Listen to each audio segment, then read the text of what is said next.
Okay. So, दूजा जट नहीं लेना forgot to mute everyone.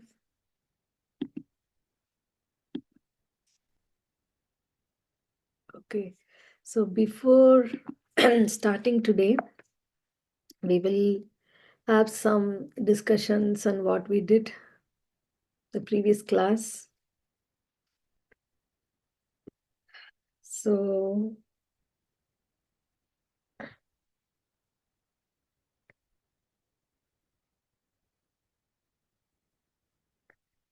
which qualities of the soul are mentioned in verse 2.24? You can write at least one quality in the chat.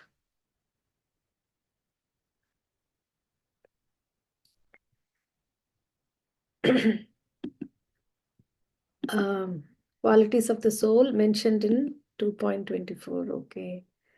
Eternal, unbreakable, indestructible. Okay. And eternal. Okay.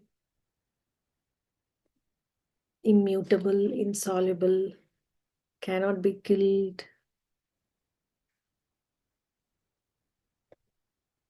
everlasting, all pervading. Yeah. Thank you. Okay. In Bhagavad Gita 2.27, Krishna says that for one who has taken birth, death is certain. What follows next?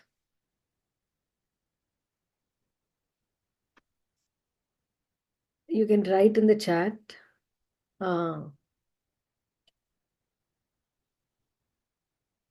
Yes, sure to born again.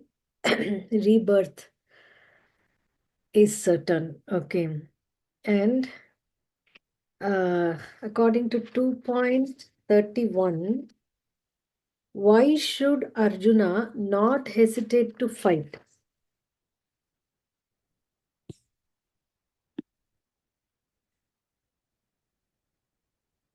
Why should Arjuna not hesitate to fight?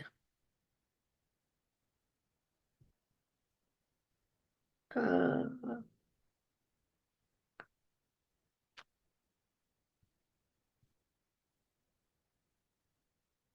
yes, it is religious duty, it is his duty, and he's a Kshatriya.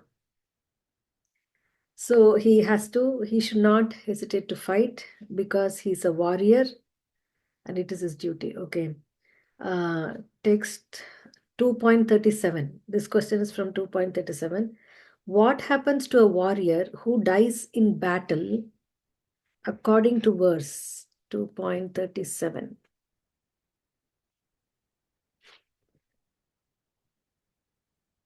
Yes, he goes to heavenly planets.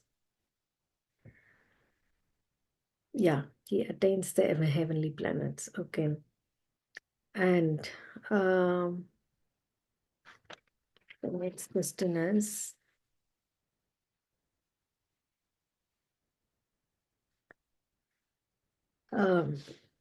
according to verse 2.40, what is the advantage one gets even if one has only a little advancement on this spiritual path?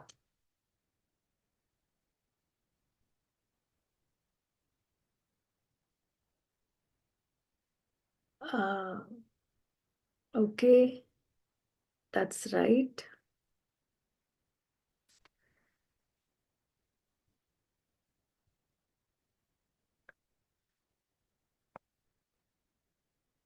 Protection from uh, many dangerous things. What is that? Can protect from the most dangerous type of fear is the right answer. Do you remember what we discussed, the most dangerous type of fear?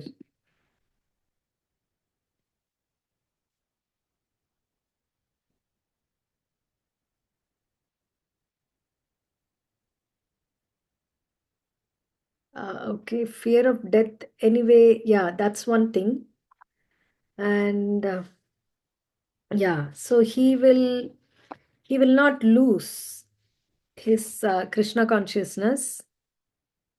And then there is one line in the last paragraph of the purport.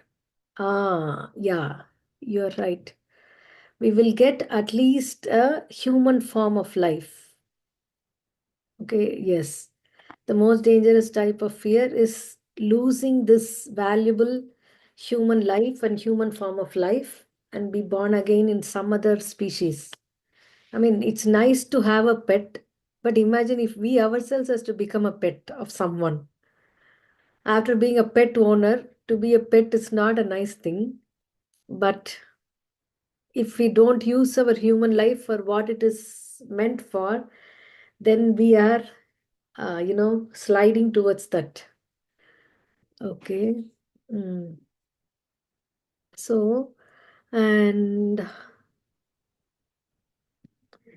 in, um, if you want to say one word from text 41, okay, what a person who should continue in the spiritual path should have the quality.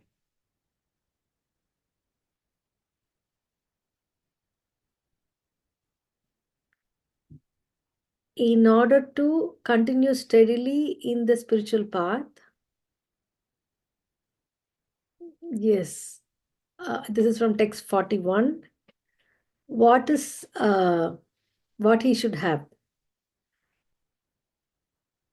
Okay, vision and focus, faith, and also resolute. Yes, see, it talks about resolute, resolute purpose. If we are not fixed up, then we will not achieve anything, even in the material world. We will not achieve, right? So, resolute in purpose. I must learn this knowledge. This knowledge is very precious from Bhagavad Gita, which I have not learned anywhere else so far. And nobody, no other book also will compare to this. So, unless we spend time and effort reading this, we will not be able to advance much. But to spend time and effort, we need to be resolute in purpose. Just like nobody needs to be, everyone likes to see movie. Is there anyone who's cribbing? Oh, I'm not getting time. I want to see movie, but I'm not able to get time to see movie. My life is going like this. But there are many will say, I like to read Bhagavad Gita, but I'm so busy, I don't have time. But have they said, I like to see movie, I'm so busy, I don't have time? No, because they're resolute in purpose. Okay. But actually, Bhagavad Gita is the real entertainment, a real movie for us. Whatever the movie does, it makes us only, while seeing it may be nice, but nowadays movies are so garbage that it's so hard to sit through and see. And after seeing, we become more miserable than before. But this is a real entertainment because Krishna is speaking about us and in a very nice way. He's also not, telling in a dry way. He's engaging Arjuna in a conversation, telling him with so many examples, right? Okay. So let's do some. Um,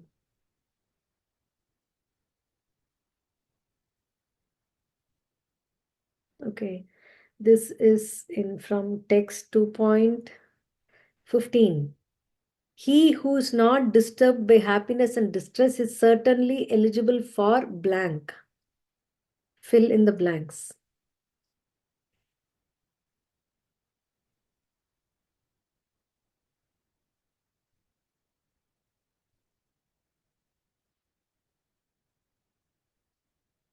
Liberation. Yes. Yeah. Liberation is the right answer. Why? Because if we practice that, then we become perfect. We go to the place where there is no birth, where there is no happiness and distress.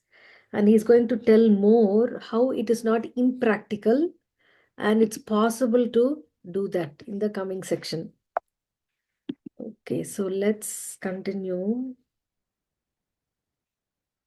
We have to read from text 46 to 50. We want, yeah, Srinath Prabhu, and I want many other devotees who have not spoken so far. Please volunteer to read. So, yes. Did I? Yeah, Hare Krishna. So Mataji, 46 to 50? 46 to 50, yeah. Okay, Hare Krishna.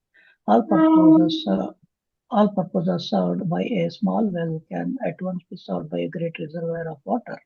Similarly, all the purposes of the Vedas can be served to served to one who knows the purpose behind them. Text 47. You have a right to perform your prescribed duty, but you are not entitled to the fruits of action. Never consider yourself the cause of the result of your activities, and never be attached to not doing your duty. Text 48. Perform your duty equipoised. O Arjuna, abandoning all attachment to success or failure. Such equanimity is called yoga. Text 49. O Dhananjaya, keep all abominable activities far distant by devotional service, and in that consciousness surrender unto the Lord. Those who want to enjoy the fruits of their work are misers. Text 50. A man engaged in devotional service rids himself of both good and bad reaction, even in this life.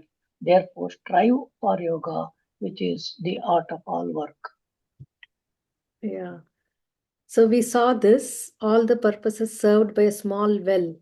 There are well for different purposes, but a river of flowing water, it can serve all the purposes. So similarly, you know, if we know the purpose for which the Vedas are there, everything else is there at all, then for us, we don't need to go through the rigorous study of Vedas and rituals and this and that, because the purpose is known.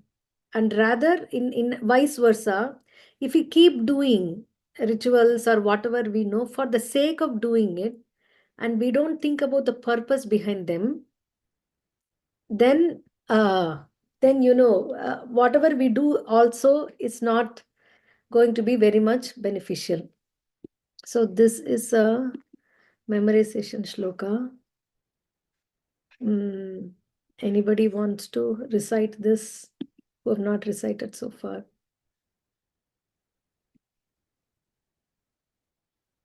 I don't know. Abba Mataji? Hare Krishna Mataji and everyone. Yes. कर्मण्येवाधिकारस्ते मा फलेषु कदाचन मा कर्मफल हेतुर्भूमार्ते संगोऽस्तु कर्मणि. Okay, thank you. Do you remember this, hearing this shloka anywhere? Any very famous place? Title of Mahabharata. Right? Yeah, Mahabharata. If you ask anybody, what does Bhagavad Gita say? What's the answer you'll get usually? Mahabharata. This sloka only. This shloka only, right?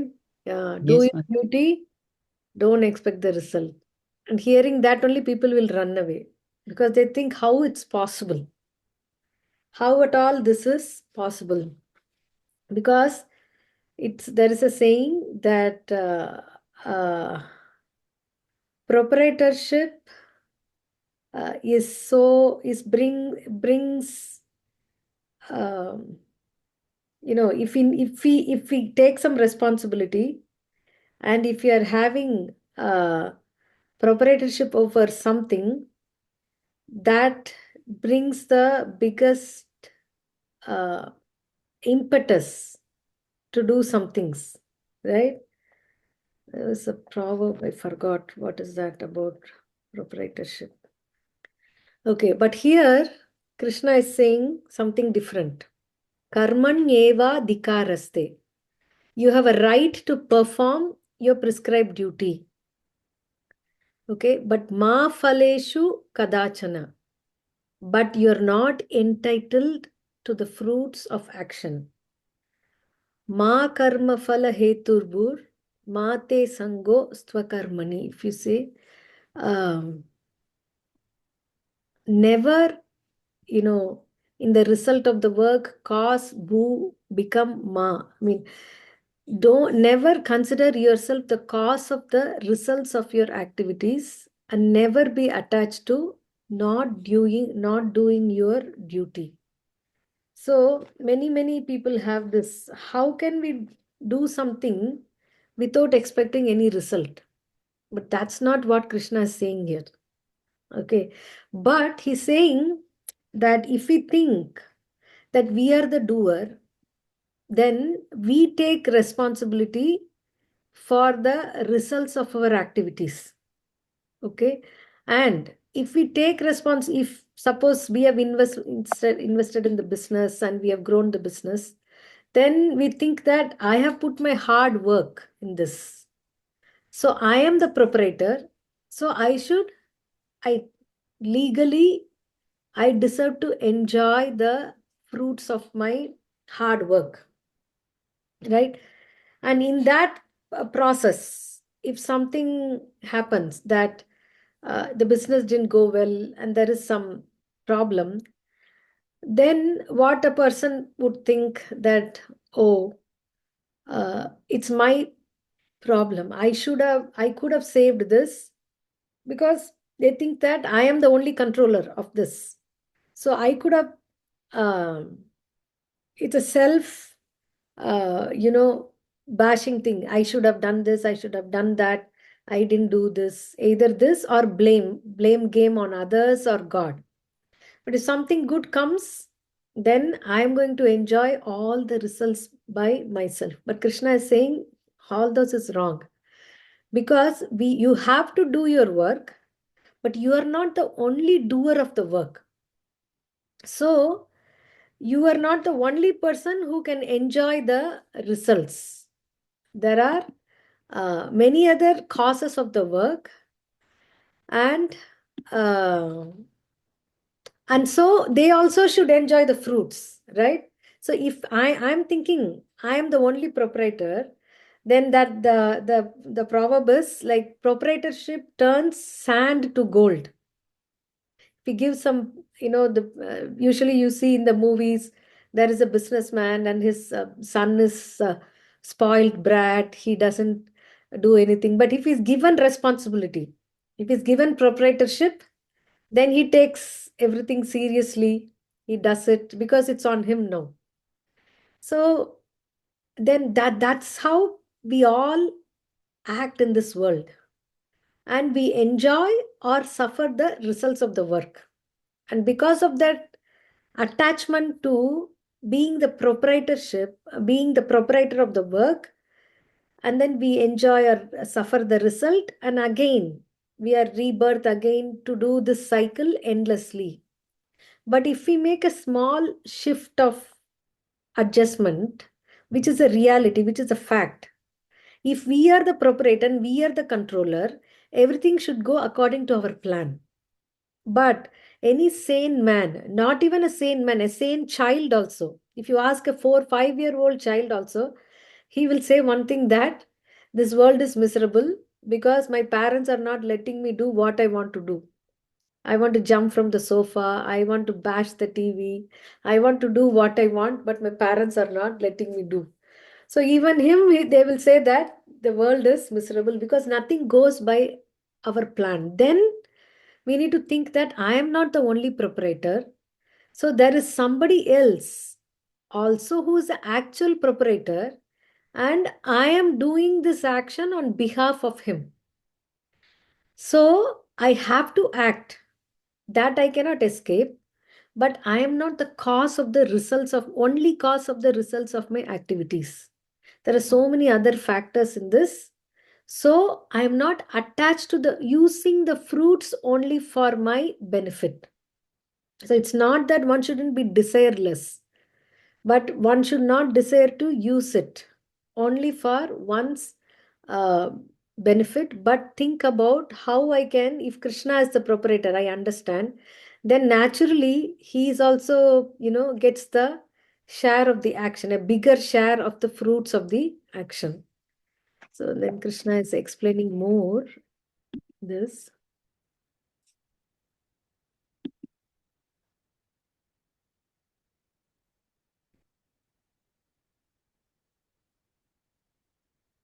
Yeah.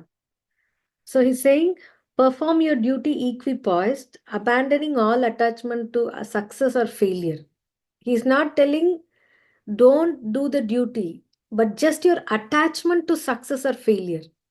And such equanimity is called yoga. He's not telling about bodily exercise, asanas here. He's telling about the attitude of a performer. How can we do this? It's like this, like uh, if if we are a if we are a person working for a CEO of the company, and there is some loss, anyway this who is a person who is working, he will get his salary. Even if there is a profit of $1 million, even then he will get what he is due, his salary. His salary will not be affected in loss or gain. So Krishna is saying, if we are working like that as a worker for our boss, for our master who is the Lord, then it is easy to achieve this state. We are not moved by success, neither dejected by failure. Because success or failure will come like waves one after the other. But when a success comes, what is the quality, what is the thinking of a person who's Krishna conscious? He thinks that this is due to the mercy of the Lord, that I have attained this. But if there is a failure, then what he thinks, that I should have been I deserve something even more worse, but I have got this much by the mercy of the Lord. So I take it as I take it and see what is the lesson in this for me. So that's why they say failure is a stepping stone to success, right? But again, although that's a material proverb, if we see a Krishna conscious person is not dejected by the failure or elated by the success, and he continues to do the duty like he is working for a boss. So another example is that like somebody has killed a snake with a rod in the hand. Okay. Will anyone say the blame, would it go to the rod or the person who has the rod? Right? So similarly, we are like, actually we have to become the rod in the hand of the Supreme. How can that be? That means if we know what is the plan of the Supreme, and then if I can align my plans along with the plan of the Supreme, then I become like a rod in the hand of the Lord. Then it is easy for me to be equipoised. So that's why he says a man engaged in devotional service. Then one may ask, I am not in the temple, I am not chanting every day, I'm not throughout the time only doing devotional activities, I have to go to work, I need to think about, so many things in work, which is not directly related to Krishna. So how can that be connected? But if I'm going to work, and why I'm going to work? Because by the money, I can do some service to the Lord. Even running the family is God's service. And using the money and all our resources in Krishna's service, for that I require money. So for that, I'm going to work. If we are connected in that way, it's only a matter of attitude or realignment of what our consciousness is, then that makes even going to work a devotional service because it's connected to Krishna's service. I am going to work to make money, and by that money, I will be able to engage everything else that I have in possession in the Lord's service. So that way, that is yoga. Then he says that is the real art of all work. Okay, we'll do 51 to 55.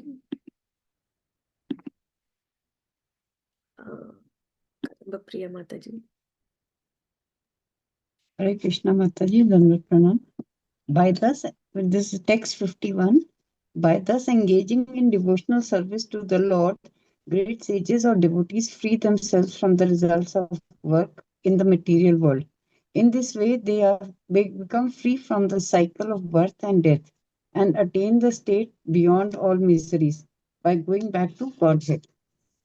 Text 52.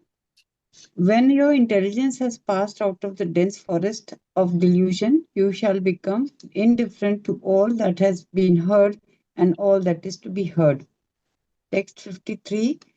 When your mind is no longer disturbed by the flowery language of the Vedas, and when it remains fixed in the trance of self-realization, then you will have attained the divine consciousness. Text number 54. Arjun said, O Krishna, what are the symptoms of one whose consciousness is thus merged in transcendence? How does he speak and what is his language? How does he sit and how does he walk? Text 55. The Supreme Personality of Godhead said, O Partha, when a man gives up all varieties of desire for sense gratification, which arise from mental concoction, and when his mind, thus purified, finds satisfaction in the self alone, then he is said to be in pure transcendental consciousness. Hare Krishna Mate. Thank you, Mataji. Yeah, you see, by thus engaging in devotional service to the Lord, great sages or devotees free themselves from the result of work in the material world. It is not that they stop working or they are only meditating or they are going to the forest, running away. No, by working, they are changing their consciousness for whom they are working. Okay, then they become, by doing the same work, we can become free from the cycle of birth and death. It's like this. We are, the father gives some toy to the child. Okay, actually, the father is paid for the toys and the toy belongs to the father. But once the child takes the toy, what does the child think?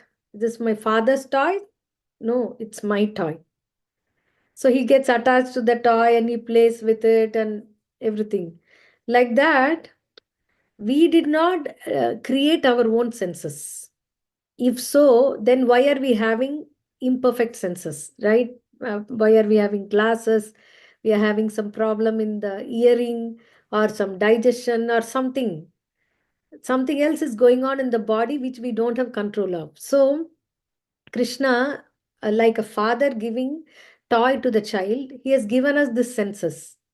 But like the child absorbed in the toy and not listening to the father, what we are doing, we are absorbed in our senses and how to engage the senses in sense objects throughout the whole life.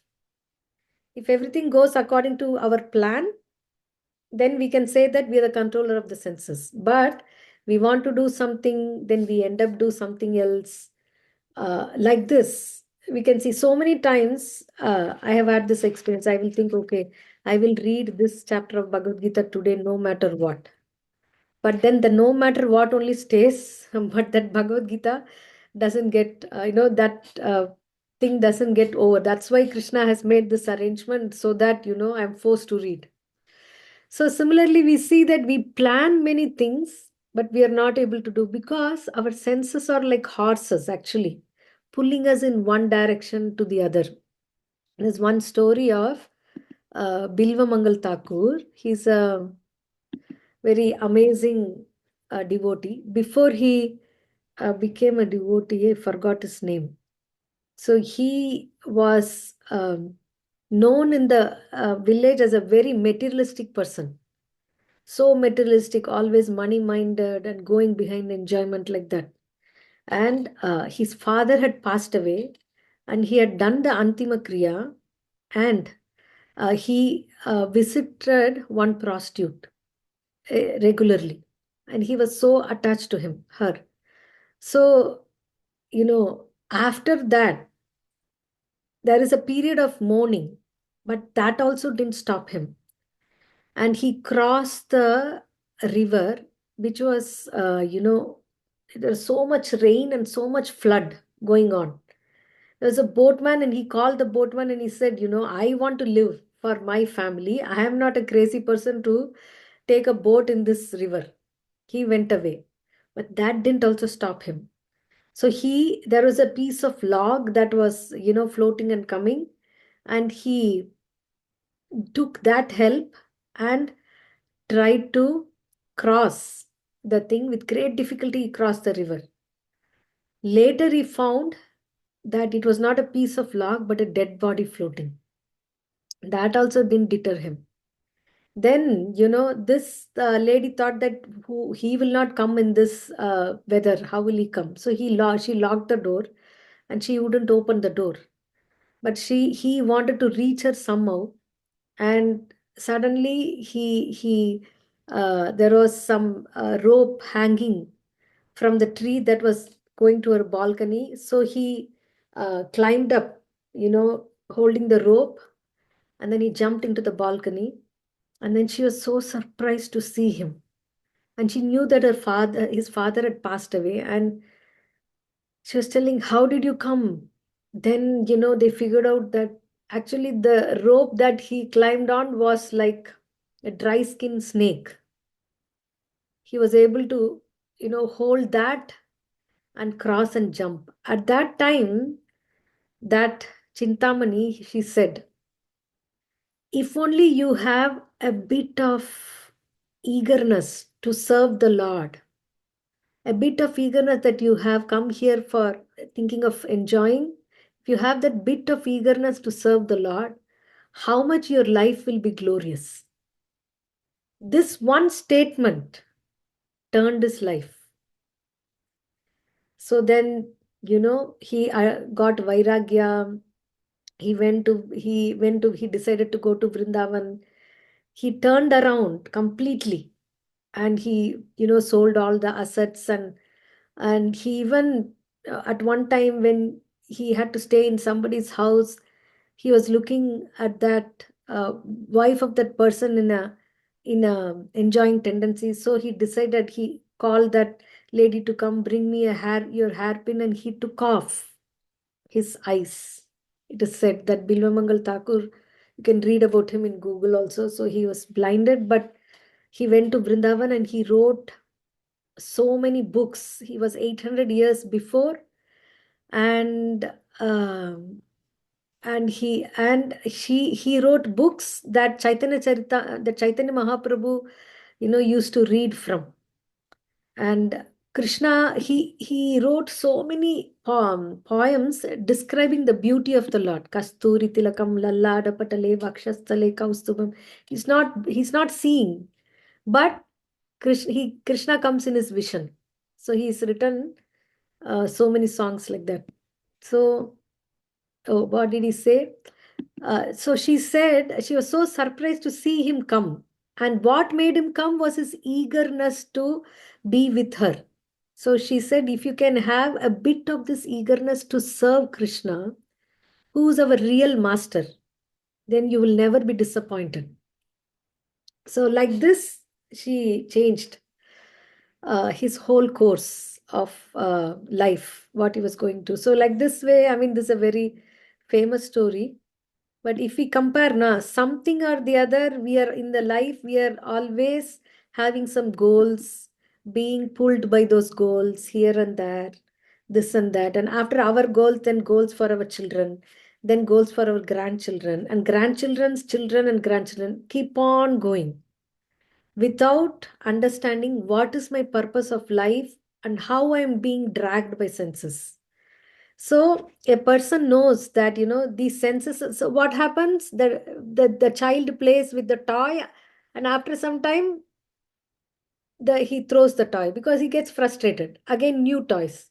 So similarly, our senses also from one engagement to another engagement, but nothing satisfies us. And after that, repeated frustration, then we turn back to the Lord. Okay, that's what he says. That then we start doing devotional service to the Lord, then that becomes a real uh, taste for the senses, and that way one can become free from the cycle of birth and death. So intelligence has passed out from the dense forest of delusion, means we are always thinking what we see and what we achieve is what the goal of life is, but that's actually delusion. And the flowery language of the Vedas means there are so many different things in the Vedas that they say that if you want a child, then you perform this, go to this temple, perform this puja, perform this yajna. Like that way, if you want to become successful in business, then you perform Lakshmi puja. If you want to become successful in your studies, then you go to Saraswati. Like this, the Vedas only tell all this. But he's saying that the mind is no longer disturbed by the flowery language of the Vedas. Flower has fragrance and also a drop of honey. But what happens? Both are temporary, right? The morning, the flower is so beautiful, so fragrant. By the end of the day, the flower wilts. There is neither fragrance and the honey is also gone. So, similarly, if we use the Vedas only to satisfy our materialistic pursuits, then that is temporary. But a person who is having self realization, he has attained divine consciousness and he is not disturbed by that. Then Arjuna is asking, what is the symptom of a person in transcendence? So, actually, he's not, this means that how does he speak? Means how does he engage his senses in the service of the Lord? And how is he equipoised in happiness and distress? And how does he sit? Means like a tortoise. How is he uh, able to do what he wants to and stop himself from doing what he doesn't want to, what is not good for him? Actually, and how is he not affected by the miseries of this material world? So that's why he's asking these things. Sit, walk, language, speak, all is poetic ways of expression of asking. How is he eat steady in happiness and distress? How is his senses are engaged properly? How is he able to withdraw from the senses that is detrimental to him? And what is he thinking about? His thoughts. Because what he speaks shows what he thinks. So then Krishna is starting to tell about how he's finding satisfaction in the self alone. Then he's said to be in transcendental consciousness. So he's explaining it further. 56 to 60. Can someone read?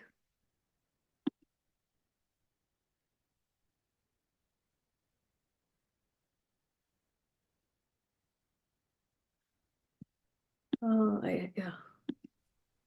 Reena Mataji. Hare Krishna, everyone. Text 56. One who is not disturbed in mind, even amidst the threefold miseries, or elated when there is happiness, and who is free from attachment, fear, and anger, is called a sage of steady mind. Text 57. In the material world, one who is unaffected by whatever good or evil he may obtain, neither praising it nor despising it, is firmly fixed in perfect knowledge. Text 58. One who is able to withdraw his senses from sense objects, as the tortoise draws its limbs within the shell, is firmly fixed in perfect consciousness. Text 59. Though the embodied soul may be restricted from sense enjoyment, the taste for sense objects remains. But ceasing such engagements by experiencing a higher taste, he is fixed in consciousness.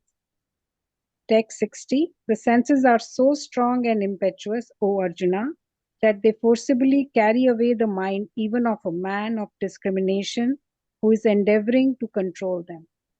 Hare Mm. Krishna. Thank you, Mataji. So, how is it possible? One who's not disturbed in mind, even if there's a small misery, a small, disappointment, then we are disturbed, right? We are very much, especially in Kali Yuga. But Krishna is saying one is not disturbed even amidst the threefold miseries. Threefold miseries means miseries from three sources. One is our own body and mind. Body ready to give misery. This is hurting, that is hurting, this is not working properly, right? And mind also. Always, even if somebody is not smiling at us, then we think, okay, why she is not smiling at me? Because she has something problem with me. She doesn't like me. So the mind will give a different tune and variation and make a AI movie out of that. Artificial intelligence movie out of someone not smiling at us. Just simply. So that is the miseries from the mind and body, and miseries from other living entities. It could be other animals, or other living entities whom we like. They have the miseries, or there'll always be someone who hate us, and they are like Shakuni planning. How can I put this person in trouble? So like that, miseries from other living entities and miseries from beyond our controllers. There is tsunami, there is tornadoes, and so many things. At that time, people ask, is there a God at all? How can he keep quiet? Such landslide happening and hundreds and thousands of people dying. Array, it is for us to only realize that we are not the controller of this world. Why this earthquake should happen? There was this in the NCR Delhi area, there was earthquake. Even 14th floor, they were shaking. The beds were shaking. People were all at that time, everyone tweeting that, oh, there is a big shake and I can feel the shake. And I mean, our whole existence is shaken for a moment. Immediately, instead of blaming God, we have to understand that we are living in a very temporary platform. If everything is going well in this only, it's surprising. And also, we are not the controller of this whole world. We don't want earthquakes, but still time and again it happens. We don't want tornadoes and snow storms and this and that, but still inches of snow keeps piling for 6 months. The lakes freeze and then there is nothing to do. You can't even come out, -40. So why all this? Means there are people, higher controllers of this world, for us to realize this. These things are happening. So the miseries by the controllers, they are the threefold miseries, and a person is free from attachment, fear, and anger. Wow, what a relief, right? We're attached to someone and we're fear of losing the attachment, and we are angry if our attachment is not fruitful. So you see, such a fully Krishna conscious person is not at all disturbed by the onslaughts of the threefold miseries, for he accepts all miseries as a mercy of the Lord, thinking himself only worthy of more trouble due to his past misdeeds. Okay, and he sees that his miseries by the grace of the Lord are minimized to the lowest. Similarly, when he is happy, he gives credit to the Lord, thinking himself unworthy of happiness. He realizes that it is due only to the Lord's grace that he is in such a comfortable condition and able to render better service to the Lord. What we do, if we are not Krishna conscious, then we do the opposite. When misery comes, does anyone think it's a mercy of the Lord? We will only think that God has no mercy. God has no eyes. God has no ears. How can he be merciless? But a devotee's consciousness is exactly opposite. And it's not sentiment. What is he thinking? He's only worthy of more trouble due to his past misdeeds. Okay, we are the one who are doing misdeeds. It's not that always we do the right actions. Can anyone say in this life consciously, I've never done anything that is not right? That is not right. Consciously, that's not right. Can we say that? No. We've always know that, we have done some things that is not right. So when we do something that is misdeed, then uh, we are subjected to the reaction. So the miseries, the devotees takes it as because of my past misdeeds, but because of the mercy of the Lord, it is reduced by the grace of the Lord or minimized to the lowest. Because Lord actually minimizes the misery. Otherwise, I would have got more and more. So he is able to be calm. But when we are not Krishna conscious and something happy it comes, then we take ourselves the credit, right? I did it. There is no question of God in that. But only in misery, I don't know how God comes into existence completely. But it is opposite. He doesn't become thinking himself unworthy of the happiness. He realizes that it is due only to the Lord's grace that is in such a comfortable condition and able to render better service to the Lord. So this cultivation of consciousness is very favorable to, that's what it's a stage of the steady mind, because Arjuna is asking, how does he think?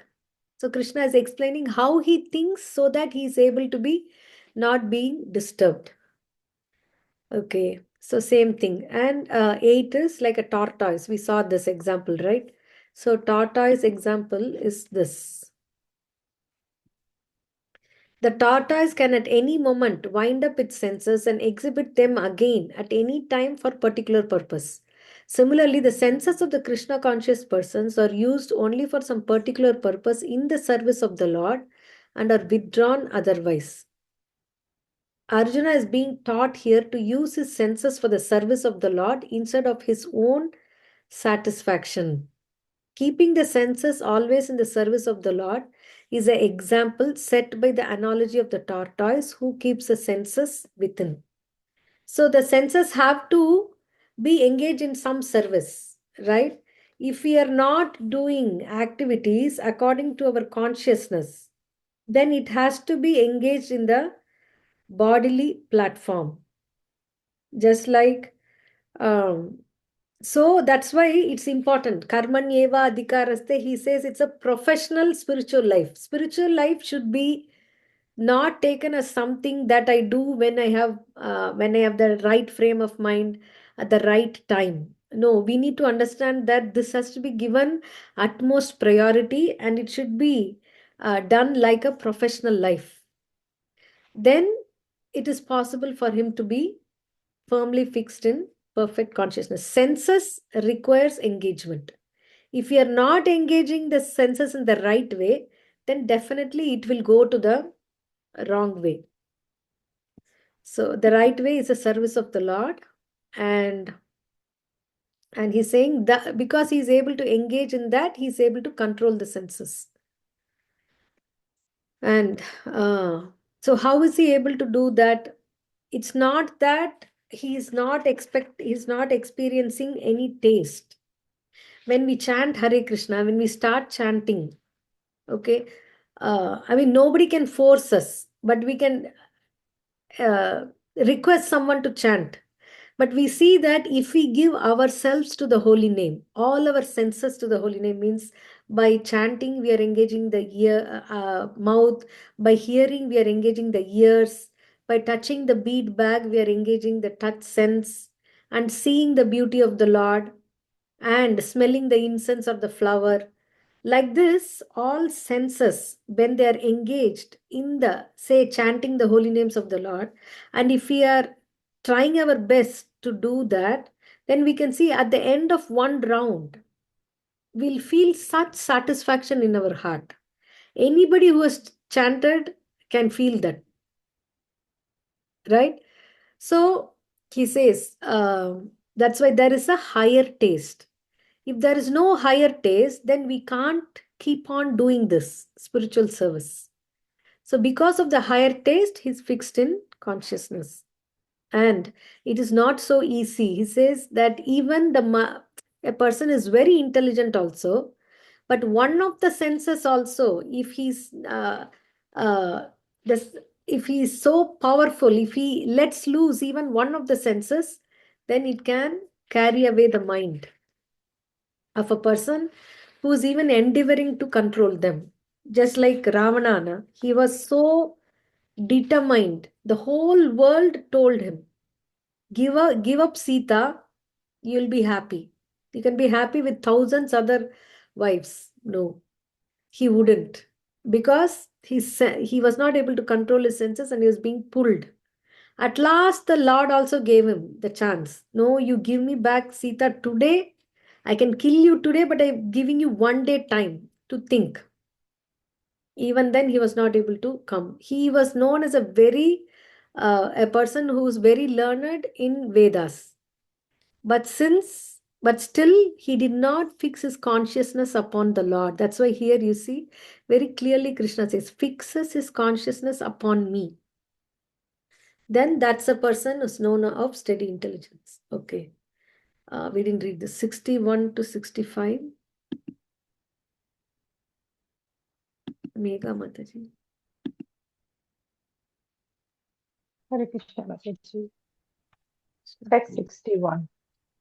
One who restrains his senses, keeping them under full control, and fixes his consciousness upon me is known as a man of steady intelligence. Text 62. While contemplating the object of senses, a person developed attachment for them, and from such attachment, lust developed, and from lust arises anger. 63. From anger, complete delusions arise, and from delusions, bewilderment of memory. When memory is bewildered, intelligence is lost, and when intelligence is lost, one falls down again into the material pool. 64. But a person free from all attachment and aversions are able to control his senses through regulative principles of freedom and can obtain complete mercy of the Lord. Mataji 65 too, right? Yeah. Text 65. For one thus satisfied in Krishna consciousness, the threefold mysteries of material existence exists no longer. In full satisfied consciousness, one intelligence is soon well established. Thank you. So he says that how 62, 63 is like how a person is falling down, basically.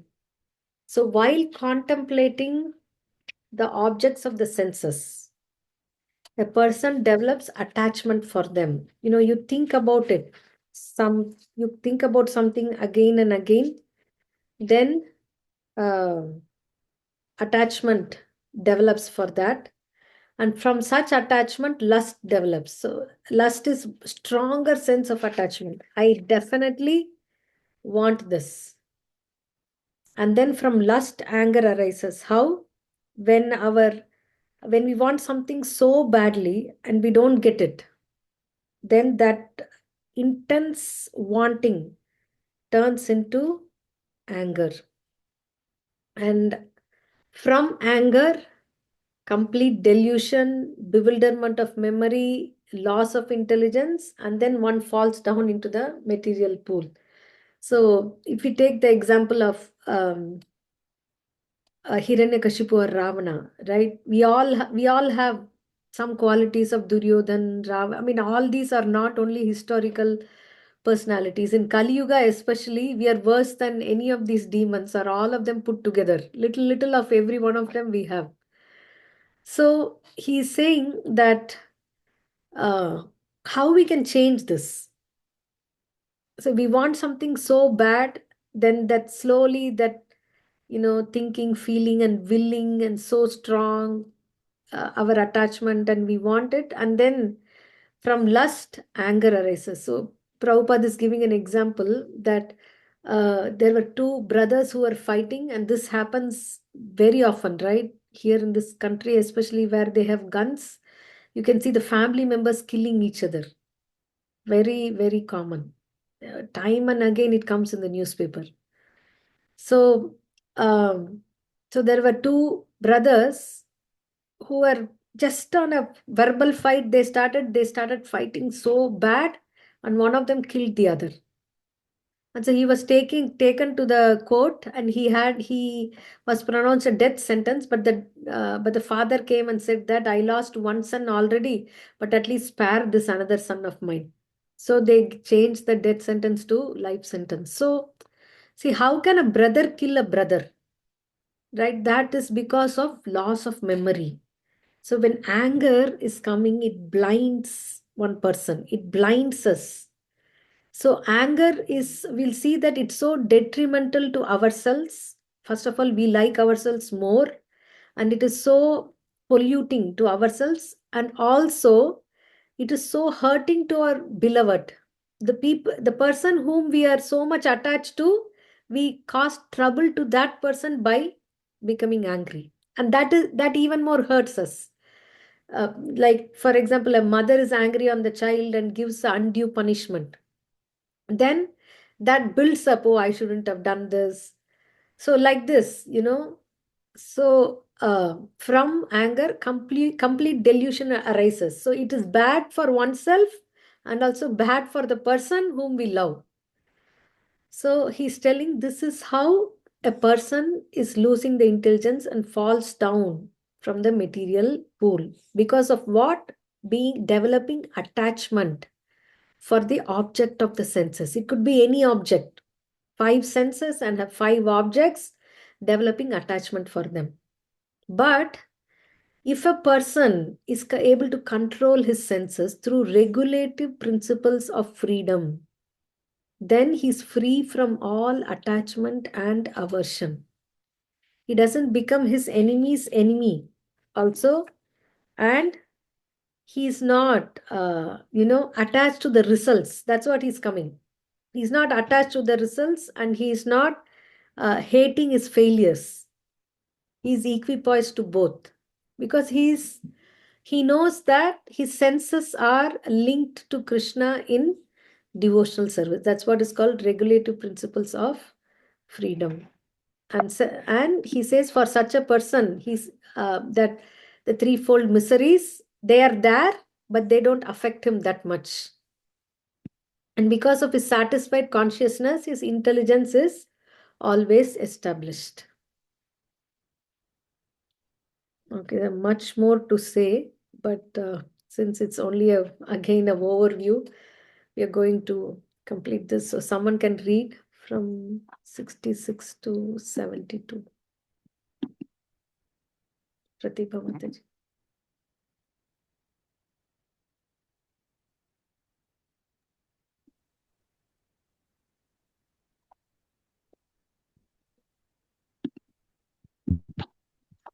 Take 60.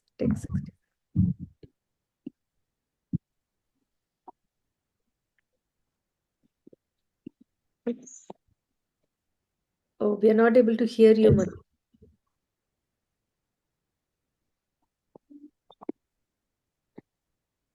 Can you say Yeah, text 70? take 66 to 72.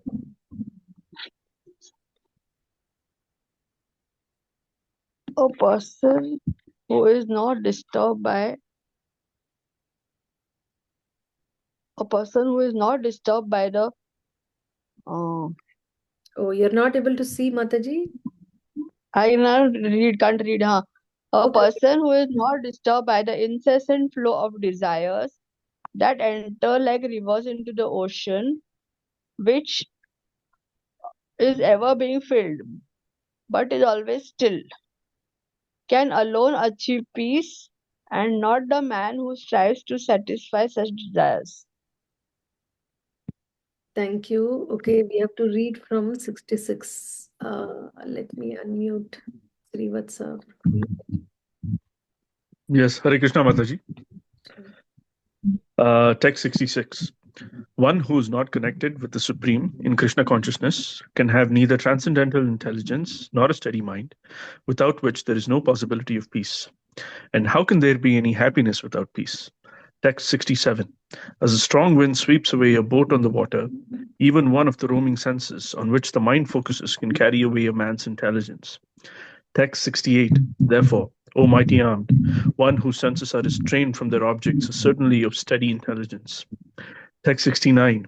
What is night for all beings is the time of awakening for the self-controlled, and the time of awakening for the night for the introspective sage. Awakening for all beings is night for the introspective sage. Text 71. Do you want me to read 70, Mataji? No problem. Again? She's already read it. So 71. Okay. Text 71. A person who has given up all desires for sense gratification, who lives free from desires, who has given up all sense of proprietorship, and is devoid of false ego, he alone can attain real peace. Text 72. That is the way of the spiritual and godly life, after attaining which a man is not bewildered. If one is thus situated, even at the hour of death, one can enter into the kingdom of God. Thank you, Prabhu. So, here we can see that if we are not connecting our senses and mind and the purpose in Krishna consciousness, then we'll not have a steady mind and neither happiness or peace. And then he says, yeah, we discussed this, how even one of the roaming senses on which the mind focuses can carry away a man's intelligence. Yeah. So what is night for all beings is a time of awakening for the self-control. And the time of awakening for all beings is night for the introspective sage. So we see that if a person who is awakened in Krishna consciousness, in that is boring for a materialistic person. Okay. Let's see. It's the purport is very nicely written. There are two classes of intelligent men. One is intelligent in material activities for sense gratification, and the other is introspective and awake to the cultivation of self-realization. Activities of the introspective sage or thoughtful man are night for persons materially absorbed. That means materially absorbed persons find the activities of the thoughtful man to be boring and they sleep during that. And that's what materialistic persons remain asleep in such a night due to their ignorance of self-realization. They cannot understand what drives these people to read Bhagavad Gita, what is there in that. But the same vice versa is true also. The introspective sage remains alert in the night of the materialistic men. What is night for them is day for him.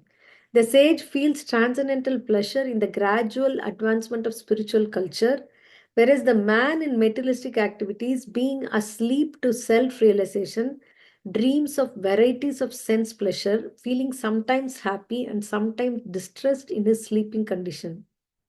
The introspective man is always indifferent to materialistic happiness and distress. He goes on with his self-realization activities undisturbed by material reaction. In fact, this whole purport is like a poem. It's written in the poetic words. So they both are, mutually exclusive group. So a material person will not take pleasure in Bhagavad Gita, self-realization activities or chanting. And so they will say that, why are you wasting time chanting like this? What do you get out of this? Who's going to give you anything? Rather, you enjoy life, you see, go to movie, you do this. Because that's what their mind is absorbed. But at the same, a person who is awakened to self-realization, for him, it is hard to, to again go back to materialistic ways and enjoy, because he knows that that is temporary. For him, that is night. So even in practical sense, we see in the mode of goodness means we are always asked to rise early in the morning. But here the whole world, Friday and Saturday, night means night out, sleep over. That culture starts very young only. So be awake till 2, 3 in the night, and then sleep till 10, 11 in the morning, and then start the midday. So like that. So that is materialistic person's absorption. But for a spiritual person who's tasting happiness in chanting and other things, whether it is Sunday or a weekday or a thing, he will not miss getting up in the morning and chanting because there's a taste in it. So nightclubs and other things are for materialistic people, but early morning, if you have to go to Tirupati and Guruvayur and temples like that, the early morning darshans are very much you know it's so much, it's so prestigious to go to the 3:30, 3 o'clock. Lord Venkateshwar Swami gets up what time? 3 o'clock. Even in Guruvayur Krishna, he gets up at 3. So we see at 3 o'clock, the night parties will get over. At 3 o'clock, the temple will open in Vrindavan, in other places, 4 o'clock. So that's what it says. What is night is daytime for the other. This is the ocean example we saw, that there are desires keep coming, but the self-realization person is always filled. He's having peace always. He's already full. So the desires has no way to get inside him. But there are others who are not filled and they keep, following every desire to satisfy and finally cannot achieve peace. So in this purport, Prabhupada says that does it mean that one should give up free from desire? No. To become desireless means not to desire anything for sense gratification. Means not for myself. In other words, desire for becoming Krishna conscious is actually desirelessness. So we have to desire for becoming Krishna conscious, not, use everything for our own senses. So that's what he says. Otherwise, desire is um, a part of life of the living entity. Desire is a symptom of the living entity. We cannot become desireless, but we can have the right desires based on our real identity. Then Krishna says, if someone is situated in this way, even at the hour of death, that means he has practiced throughout his life. So he is able to be that at the hour of death, one can enter into the kingdom of God. So there are some philosophies, like according to Buddhist philosophy, there is only void after the completion of this material life. But Bhagavad Gita teaches differently. Actual life begins after the completion of this material life. That's why he says one can enter into the kingdom of God.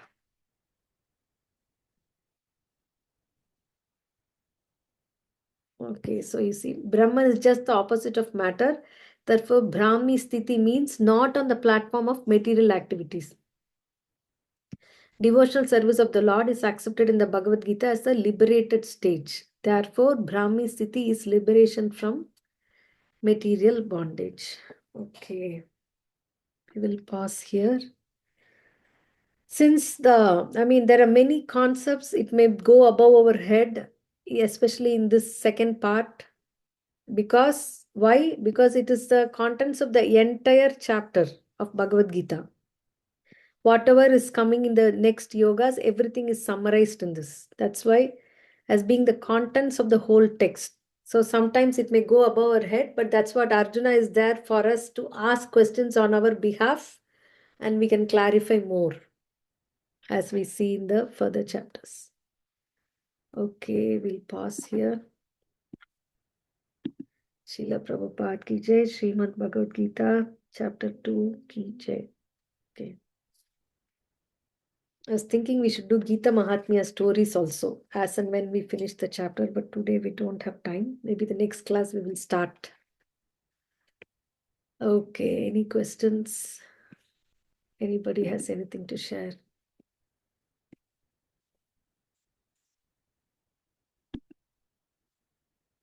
Pratibha Machade, you have a question? At night time, we should, I mean, the morning time, early morning, or like that, we should engage in devotional activities. Yes, Mataji. Early morning, you see, even the mind is fresh. Nobody has hurt us. Nobody has told anything bad for our mind to ponder upon. If we keep chanting to the night, and if we had somebody has upset us, mind will not go in chanting. Mind will only, mouth will be chanting, mind will be ringing on what this person told me. How dare this person tell me this?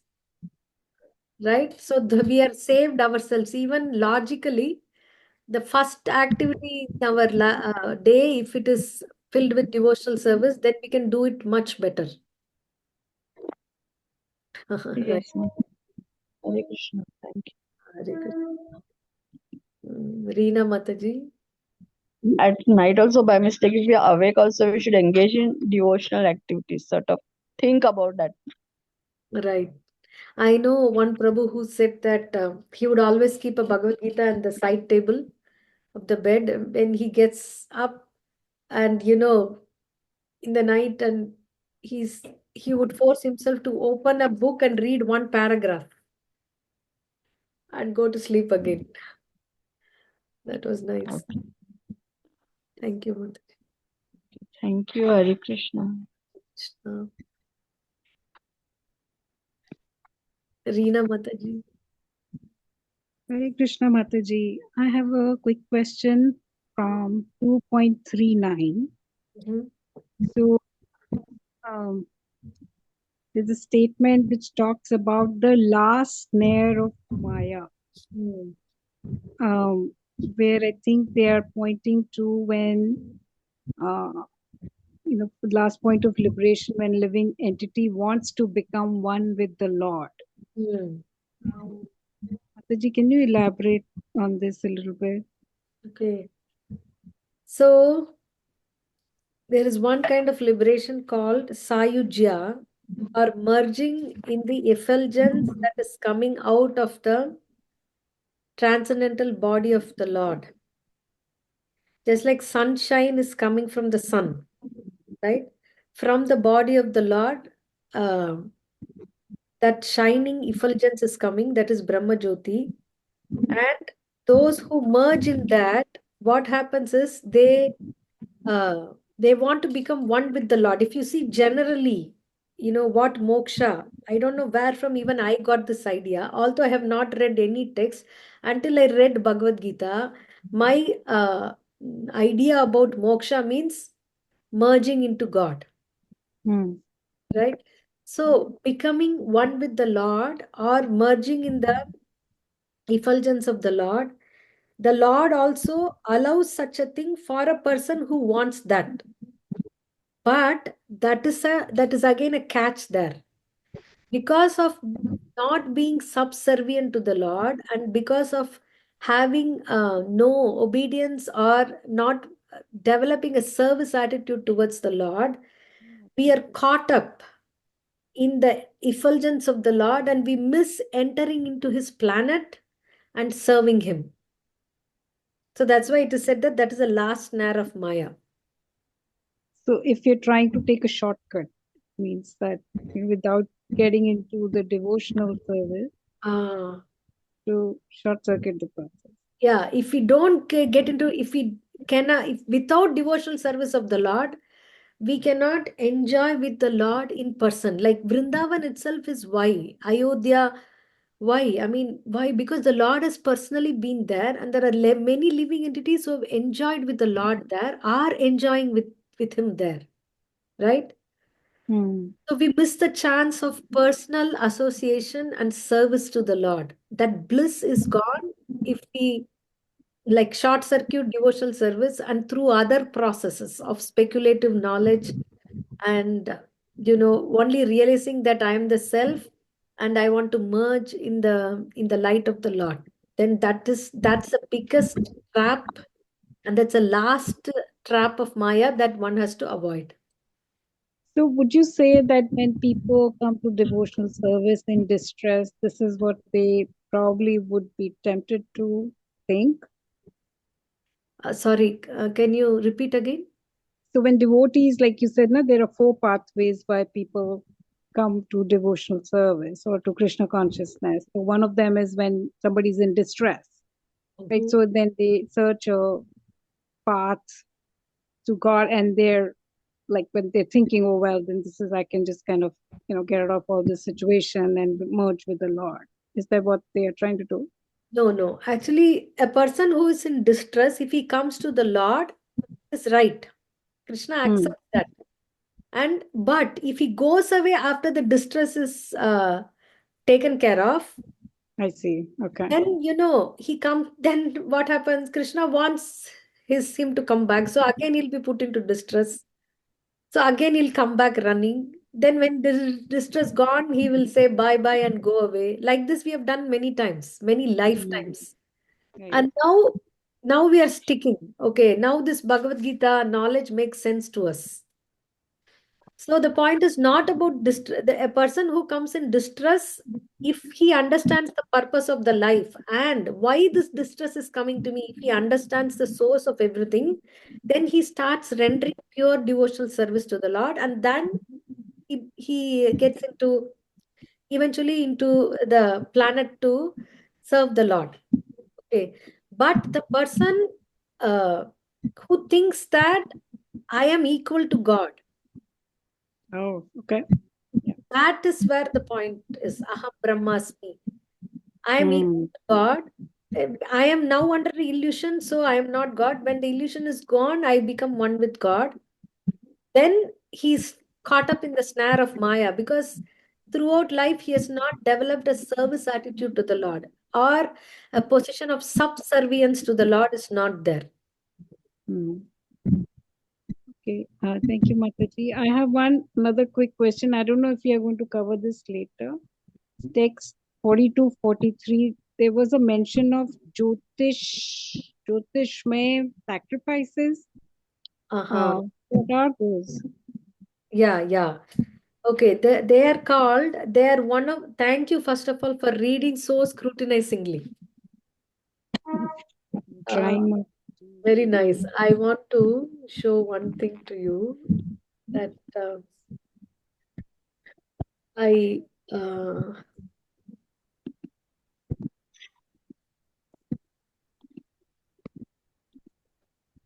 first chapter, first verse, first paragraphs. Can you read this, Reena Mataji?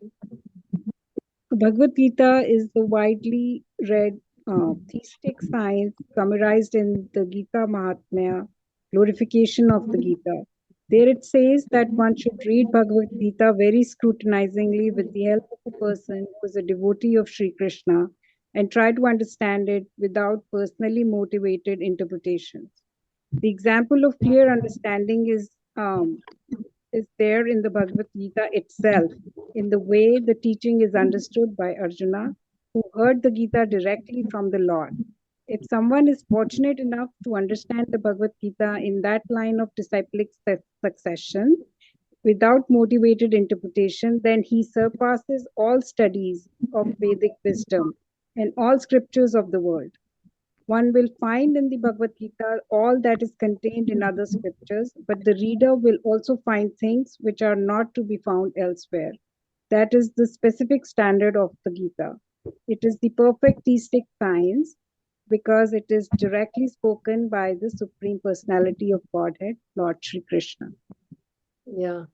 So you see, you're reading Bhagavad Gita very scrutinizingly, and we are all reading with the help of a person, Srila Prabhupada, who's a devotee of Sri Krishna, and try to understand it without personally motivated interpretations. Thank you for that. Mataji is all here. I'm just inspired by you, and Krishna is helping me. And Yeah, it's nothing like it so happens the timing is just worked out by the Lord. I know. I am also inspired by some of the devotees, my teachers, who gave it like this to me. So, the credit goes to them and to the Lord. So the point is the Jyotish Toma sacrifices is the part of the is one of the yajnas that is mentioned in the Vedas, that if a person regularly does that, then he can go to heavenly planets. But we don't even know. Have you ever heard of this name before? Nope. Yeah, even not me. And there are so much details to that. Oh, okay. So this is why he says that in this time and age, when all those processes have already vanished and disappeared, if we simply stick to the process of reading Bhagavad Gita and serving the Lord by chanting the holy names of the Lord, then everything else is covered in that. Okay. Thank you, Mataji. That's very helpful. Thank you, Mataji. Hare Krishna. What is the meaning of Dappi Conqueror? Oh, Dapi Conqueror comes from the Rastafari school of thought. Rastafari is Jamaican tribalism mixed with Dapi Conqueror is someone who slays demonic spirits. Dapi refers to demonic spirits, and conqueror is he who conquers them when he's being attacked or she's being attacked. Instead of submitting to them, he learns from them and he transmutes the darkness into light. Okay, So that's the Dapi conqueror. that's interesting. Yes, Mataji, I've been told I'm an interesting person. And my question hopefully is also interesting because I've been reading some self-help motivational kind of books. In that, I read this concept of the flow state. The flow state is very similar to spiritual consciousness, essentially, what we are talking about, where they talk about being aloof from material consciousness, material attachments, etc., etc. Now, my question is, in spiritual consciousness, are there symptoms we can observe within ourselves um, to show? I mean, I kind of know at this point. I mean, but the thing is, I can't sustain it. I come back down. Sadhaka level. That is a practice stage. What did you say, Mataji? Trataka. Sadhaka. Sadhaka means Sadhaka. we are practicing. Okay. If we don't practice, then we fall down in our stamina. Uh-huh. Right? Like Yes. go to practice basketball or master any skills of sports or Yes. activities. One day you don't Yeah. practice, then you fall. Your level goes down. Yes. They say muscle memory in sports, similarly, spiritual memory. Yeah, every day we build up by Mm-hmm. steady in our practice. Then you reach Mm-hmm. that stage, you don't come down. Then you don't even stop practicing. It's not practice anymore, it's a pleasure to do spiritual activities. Mm. One thing I've learned, which is very interesting, because sometimes you're in very low vibrational environments, essentially kind of like demonic environments. I've learned to keep my light and also to kind of bring others to light because you need it. One more small question you mentioned about Brahma Muhurta. So, in Brahma Muhurta, is it ideal to wake up, or is there something also happening during sleep, during the Brahma Muhurta? Because I know in the, of course, Judeo-Christian, all these things, they call it, its opposite connotation. That time period has the opposite connotation. They call it hour of Satan or something. But in Dharma, in Hindu Dharma, we say Brahma Muhurta. So I'm wondering, like if I sleep chanting, reading the Bhagavad Gita, deeply contemplating, is there something that happens during that time? Yeah, if you're chanting and sleeping, if you're reading Bhagavad Gita and sleeping, then it goes into your consciousness in this during the sleep also. During Brahma Muhurta or whole sleep? Is there anything specifically that happens during Brahma Muhurta?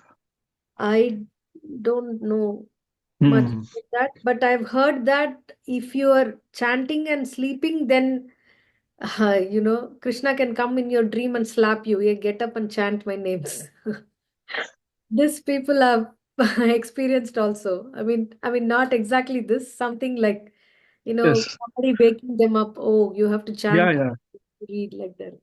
Yes, yes, If yes. we are practiced to getting up and we are sleeping, then we can't sleep that much. We will see that we'll be disturbed and we want to get up. Hmm. That's all. That's all, Mataji. Hare Krishna Shubhratri. Thank you. Vinayak Prabhu, Hare Hare Krishna. Krishna Mataji. Hare Krishna. Nice to Great see you session. today. Yeah, nice to see you. So my question is like the last statement of your this chapter. You Mhm. mentioned the Krishna. I mean, in this Bhagavad Gita, when you know what do you say that you will enter the kingdom of the God, right? So something like that. And when you compared with Buddhist philosophy, you mentioned something is avoided, something the philosophy is different than the Bhagavad Gita. What is it? Why it is that way? Okay, so in the Buddhist sect, it is mentioned that there is void only, shunya. After everything comes from shunya. Why? Because when Krishna came, Buddha is also an incarnation of Krishna. When Krishna Yes. came as Buddha, he rejected the Vedas Yeah. because the Vedas were misused for killing animals in the name of sacrifices and getting used to eating animal flesh. And so the consciousness of the whole human beings was very, very low. So Buddha came and said, first of all, have some mercy on the other Mm, living entities. Then they said, no, Vedas. See, we have to follow the Vedas, showed the Vedas. So Buddha tricked them by telling them that throw the Vedas but put your faith on me. So mm, they followed Buddha, and Buddha is none other than Krishna. For that purpose, since the Vedas were not access to, the maximum that Buddha, as an incarnation of the Lord, gave at that point was, come to the end of the cycle of birth and death, and after that, there is nothing because there is no information about Vedas. mm. But then So Bhagavad, why do you think Buddha did that way? Because before that birth, he was a Krishna. I mean, not exactly, but I don't know the sequence. But after eight, it is a Buddha, I think, right? So why do you think Buddha did that way? I mean, knowing that the Vedas should be followed, right, for the next generations. yeah, I will show you a text for that. There are in Bhagavatam also it is there, but right from Bhagavad Gita we will see. Um, chapter 4, text 7. It's a very famous verse. Yada yada hi dharmasya glanir bharata Yeah. abhidharma dharmasya. Okay, you might know this verse. For the lack of time, I'm just going here. Ah. The Vedic principles push one towards complete surrender and him, and whenever such principles are disturbed by the demoniac, the Lord appears. From the Bhagavatam, we understand that Lord Buddha is the incarnation of Krishna who appeared when materialism was rampant. And materialists were using the pretext of the authority of the Vedas. Although there are certain restrictive rules and regulations regarding animal sacrifice for particular purposes in the Vedas, people of demonic tendency still took to animal sacrifice without reference to the Vedic principles. Lord Buddha appeared in order to stop this nonsense and to establish the Vedic principles of non-violence. Therefore, each and every avatara or incarnation of the Lord has a particular mission, and they all are described in the revealed scriptures. No one should be accepted as an avatara unless he is referred to by the scriptures. It is not a fact that the Lord appears only on Indian soil. He can manifest himself anywhere and everywhere and whenever he desires to appear. In each and every incarnation, he speaks as much about religion as can be understood by the particular people under their particular circumstances. This is the point. So when Buddha came, who was there? The people were of demoniac tendency because of they continued to just killing animals without following the rules and regulations of the Vedas. So he came to stop this nonsense. Even if he had given the higher principles of Vedic knowledge, they wouldn't understand that until the non-violence is established. Stop. Yeah. So that was the purpose, and so he came only and did that purpose only. Makes sense. To be more clear, we have in Srimad Bhagavatam, Canto 1, Chapter 3.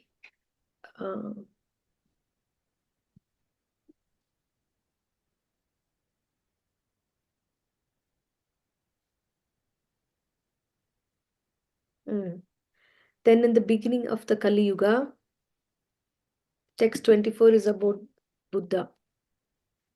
In the beginning of the Kali Yuga, the Lord will appear as Lord Buddha, the son of Anjana, in the province of Gaya, just for the purpose of deluding those who are envious of the faithful theist. And this is a very beautiful purport of how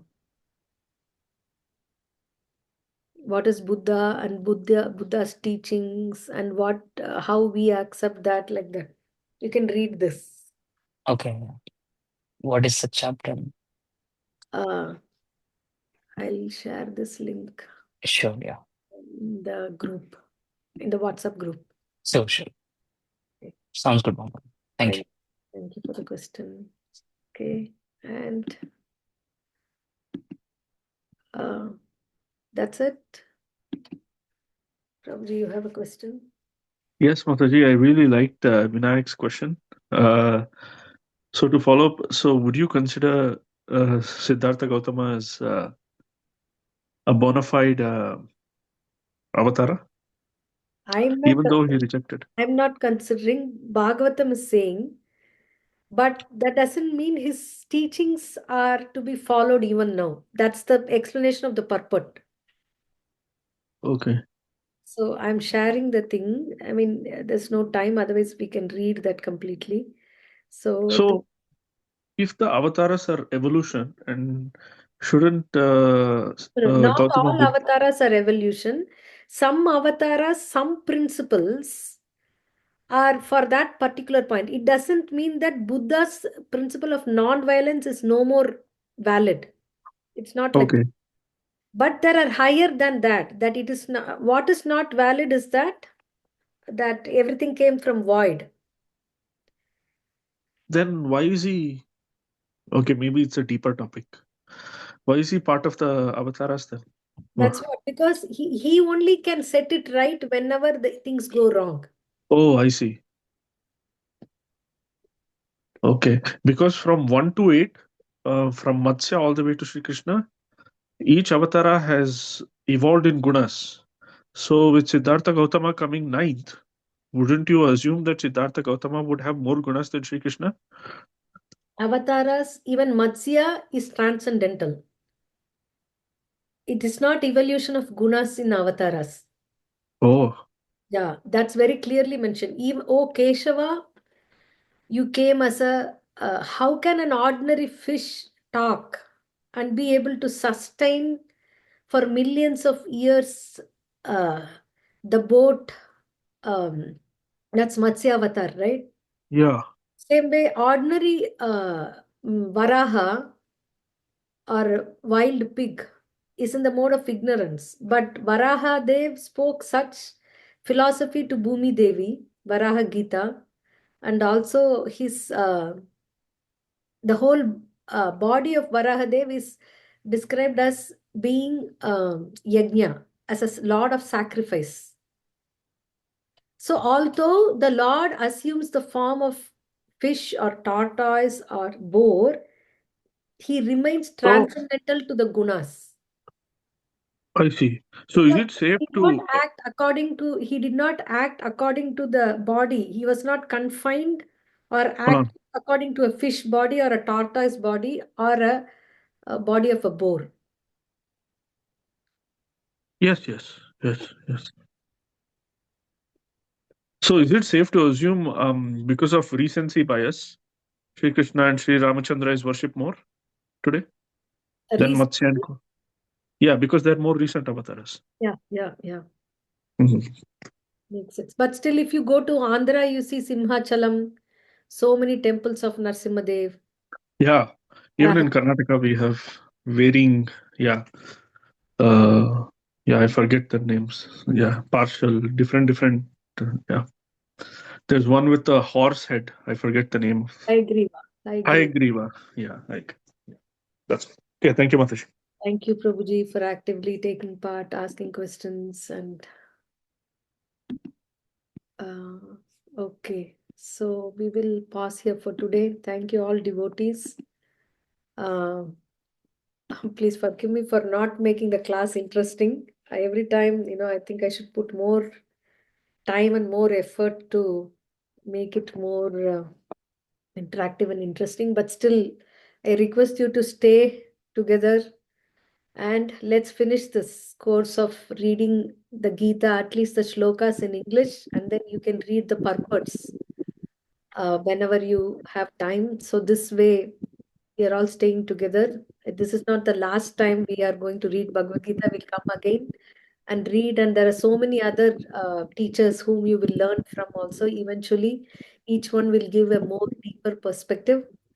So we can all continue this throughout our life, praying that to the Lord. We will end this session. Hope all of you are chanting 2 rounds at least of the Hare Krishna Maha Mantra. We will start putting a poll in the group so you can, answer in the poll if you have chanted. That way, others also get inspired, and you can also keep, yourself used to this practice of doing this service to the Lord. Okay, thank you very much, dear devotees, for your patient listening. Prabhupada ki jai, Srimad Bhagavatam ki jai, Srimad Bhagavad Gita ki jai. Hare Krishna, Krishna Krishna, Hare Hare, Hare Rama, Rama Rama. Thank you and see you all next week. Hare Krishna.